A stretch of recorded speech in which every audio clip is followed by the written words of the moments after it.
What's up, team? I'm super handsome homeselling legend Lee Ehlers, the People's Realtor, with your weekly real estate tip. All right, city inspections. I want to talk about this because it's one of the most misunderstood parts of real estate.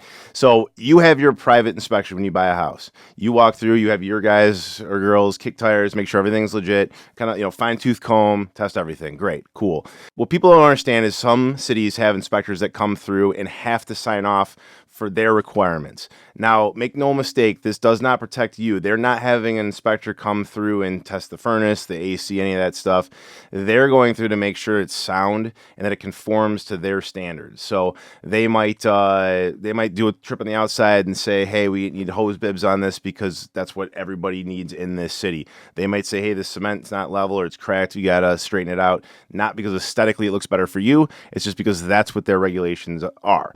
So you still need to do, I would still recommend that you do your private inspection because, again, that protects you. And then when the city comes in, it's an extra round of protection, sure, but they're just doing it to make sure that everything's conforming. Because a lot of times people will say, oh, I have this step in my house and it's not technically to code.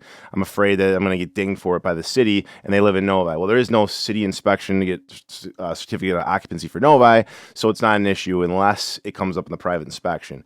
However, if you're in Westland, currently right now, Westland does have a city inspection, and they can be pretty thorough, So there's, you're always going to want, as a seller, anything you do it to code, pull permits, all that type of stuff, but you can be a little more strict if you're in certain cities. Just keep an eye on that. If you have more questions about which cities have inspections, which don't, how exactly they work, when you should do it, just give us a call.